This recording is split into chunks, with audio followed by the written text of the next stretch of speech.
قدسیہ کا نکاح ہو چکا ہے حوریہ۔ اس کے نکاح کی خبر انہوں نے اتنی دل گرفتگی سے سنائی جیسے اس کی موت کے دن کے بارے میں خبر دے رہی ہوں۔ میں خاموش بیٹھی رہی، وہ بھی خاموش رہی، بار بار اپنے آنسو صاف کرتی رہی۔ قدسیہ چھپ کر کالج گئی۔ اس بات نے اس کے بابا کو آگ بگولا کر دیا۔ قدسیہ نے ان کے مان کا خون کر دیا۔ انہوں نے صاف کہا ہے کہ یہ لڑکی اب کچھ بھی کر سکتی ہے، وہ اس کی شکل بھی دیکھنا نہیں چاہتے۔ انہوں نے قدسیہ کو ایسے دھتکارا جیسے کتے بلیوں کو دھتکارا جاتا ہے۔ وہ آنسو بہائے جا رہی تھی، ہتھیلیوں سے آنسو صاف کیے جا رہی تھیں۔ اتنا شدید ڈپریشن ہو گیا تھا انہیں۔ 12 گھنٹے ایمرجنسی میں رہے۔ اگر انہیں کچھ ہو جاتا میں تاعمر قدسیہ کی شکل نہ دیکھتی۔ اب کہاں ہیں انکل؟ اپنے بیڈ روم میں۔ قدسیہ دبئی جا رہی ہے شیراز کے ساتھ۔ ہم سب نے یہی فیصلہ کیا ہے کہ اسے یہاں سے دور بھیج دیا جائے۔ کتنا شوق تھا اس کے بابا کو اسے ڈاکٹر بنانے کا، کتنے ارمان تھے اس کی شادی کے لیے میرے دل میں۔ قدسیہ نے سب خاک کر دیا۔ خاندان والے الگ باتیں کر رہے ہیں اتنی جلدی اور ایسے نکاح کرنے پر۔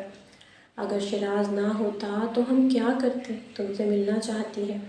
آج کل میں اس کے بابا رخصت کر دیں گے اسے مجھے ساتھ لے کر وہ قدسیہ کے کمرے میں آ گئی۔ ماحول تو سارے گھر کا ہی سوگوار اور وحشت زدہ سا تھا، لیکن سب سے زیادہ وحشت قدسیہ کے کمرے سے جھلک رہی تھی۔ قدسیہ بیڈ پر ٹانگوں کو پیٹ کے درمیان لگائے گٹھڑی بنی لیٹی تھی۔ مجھے دیکھ کر بھی اس نے جنبش نہیں کی اور ایسے دیکھنے لگی جیسے مجھے پہچاننے کی کوشش کر رہی ہو۔ قدسیہ، میں اس کے قریب جا کر بیٹھ گئی۔ بہت دیر کی اس نے اٹھنے اور اٹھ کر مجھ سے لپٹنے میں، اور پھر وہ پھوٹ پھوٹ کر رونے لگی۔ دیر تک ایسے ہی روتی رہی۔ دیکھو تو حوریہ، میرے گھر والے کتنے ظالم نکلے۔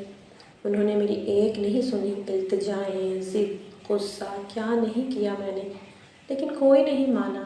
جو بابا میرے سر پر ہاتھ رکھا کرتے تھے انہوں نے مجھے تھپڑ مارے۔ سب اتنے ظالم ہو گئے۔ بابا کہتے ہیں وہ میری شکل بھی دیکھنا نہیں چاہتے۔ آخر میں نے ایسا کیا کر دیا؟ صرف شیراز سے شادی سے انکار ہی کیا تھا۔ عفان سے ملے بغیر ہی وہ اسے اتنا سخت ناپسند کرنے لگے۔ انہیں صرف شیراز ہی عزیز ہے۔ ہمیشہ اسے سر پر بٹھائے رکھا، اسی لیے نفرت کرتی تھی میں شیراز سے۔ میرا سب کچھ چھین لیتا ہے، وہ ہمیشہ کامیاب ہو جاتا ہے۔ کاش کہ وہ مر جاتا یا میں۔ تمہارا نکاح ہو چکا ہے؟ ہاں، وہ رونے لگی۔ موت کی سزا سنائی گئی ہے مجھے۔ بہت دیر ہم دونوں کے درمیان خاموشی رہی۔ تمہارا شوہر ہے شیراز اب، میں نے اسے نرمی سے سمجھانا چاہا۔ شوہر؟ اس نے بابا کے بل پر مجھ سے نکاح کیا ہے۔ بابا نے کہا وہ مر جائیں گے، میری شکل نہیں دیکھیں گے اگر یہ نکاح نہ ہوا تو۔ بابا مر ہی رہے تھے حوریہ۔ نکاح کے لیے ہاں کہہ کر میں نے انہیں بچا لیا اور خود کو ہمیشہ کے لیے مار ڈالا۔ وہ تم سے محبت کرتا ہے، تمہیں بہت خوش رکھے گا۔ اس کی حمایت مت کرو قدسیہ، چلائی، پاگلوں کی طرح چلائی۔ وہ ذلیل انسان، وہ کہا کرتا تھا مجھے حاصل کر ہی لے گا۔ قدسیہ، ایسے مت سوچو۔ کیسے سوچوں پھر؟ بتاؤ کیا سوچوں؟ میرا دل اجڑ گیا۔ اس کی ہچکیاں بند گئیں اور وہ دیر تک روتی رہی۔ اس کے بعد میں اور کیا سوچوں؟ نئی زندگی، میں ہکلا گئی۔ نئی زندگی؟ وہ ہسٹریائی، چلائی، لاش کو نئی زندگی نہیں، نئی قبر ملتی ہے، اور میری قبر شیراز ہے۔ وہ رونے لگی اور اتنی اونچی آواز سے رونے لگی کہ آوازیں اس کے کمرے سے باہر جانے لگیں۔ اس کی ماما کمرے میں آ کر اسے دیکھ کر چلی گئیں۔ یقیناً وہ کمرے کے باہر ہی کھڑی ہوں گی۔ اب وہ اس کی ہچکیوں کو سننے کے لیے کمرے کے باہر ہی پہرا دیتی ہوں گی۔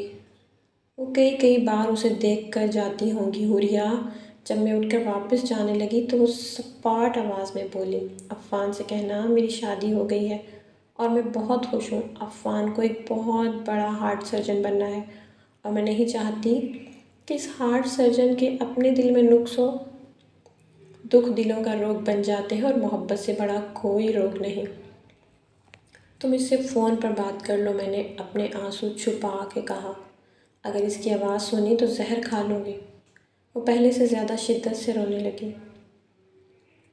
اس کے بغیر کیسے رہوں گی، کیا کروں گی؟ ان آخری الفاظ نے مجھے بکھیر کر رکھ دیا۔ میں وہیں اس کے کمرے میں بدھ بنی اسے دیکھتی رہی، وہ اٹھ کر باتھ روم کی طرف چلی گئی اور اندر ابلتے کڑوے پانی کو منہ کے راستے نکالنے لگی۔ یہ اس سے میری آخری ملاقات تھی۔ جو آخری نظر میری اس کی نظروں پر پڑی تھی وہ خون کے آنسو